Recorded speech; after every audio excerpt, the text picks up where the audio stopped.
쌍코피를 막 흘리고 있는데 네가 왜 맞았어? 이러고 있는 꼴이다 이 말이죠.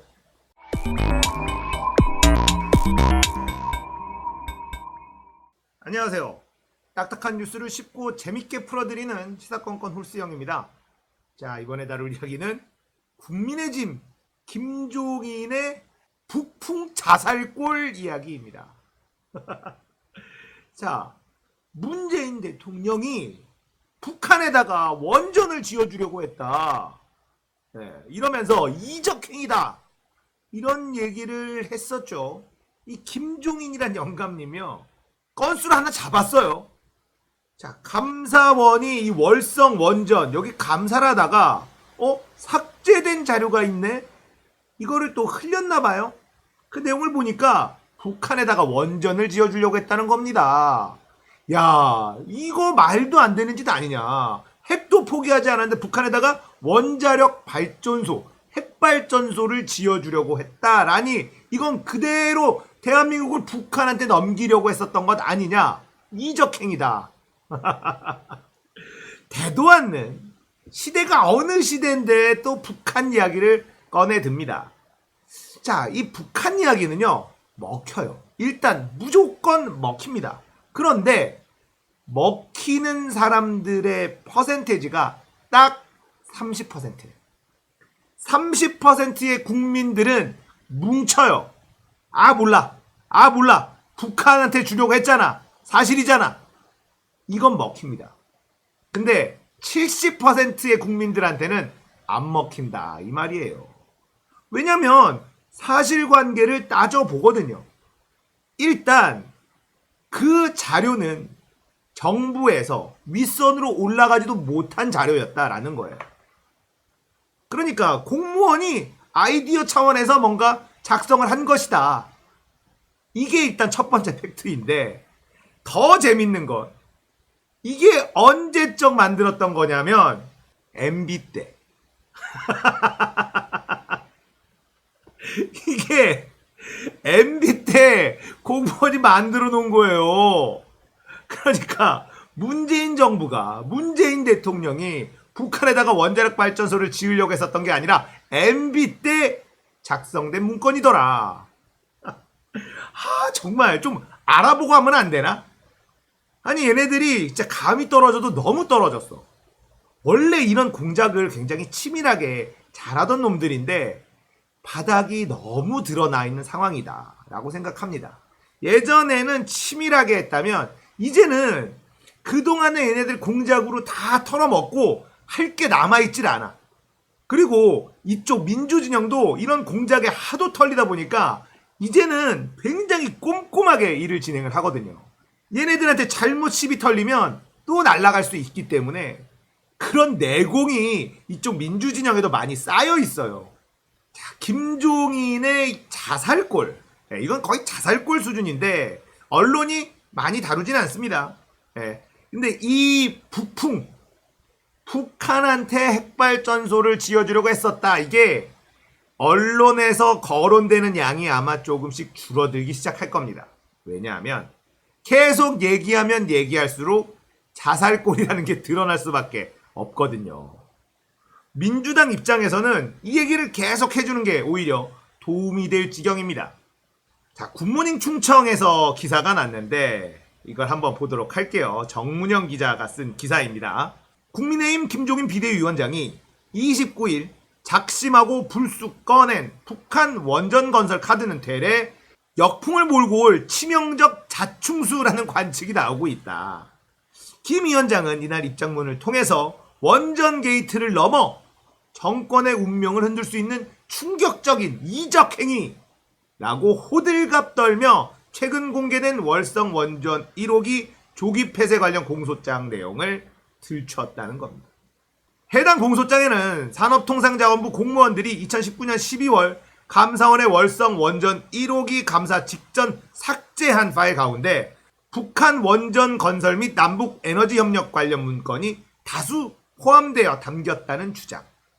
이에 청와대와 더불어민주당이 즉각 반발에 나서며 강력한 법적 대응을 예고하고 나섰다.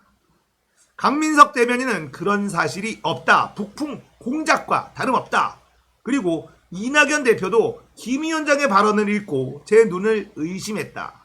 자, 이낙연 대표는 특히 공무원의 컴퓨터 폴더에 무엇이 있었다면 그것이 당연히 남북 정상회담에서 추진됐다고 주장하시는 것이냐. 국가 운영이 그렇게 되지는 않는다는 것은 상식에 속한다. 당시 청와대에서 정상회담 실무를 맡았던 윤건영 의원도 관련되는 산업부와 통일부도 모두 부인하고 항의한다. 그런데도 그렇게 주장하시는 근거가 무엇인가? 설마 보궐선거 때문에 그토록 어긋난 발언을 하신 거냐? 뭐 이렇게 물었다고 하네요. 북한 원전 건설 카드는 김 위원장의 헛발질일 가능성이 매우 높아 보인다.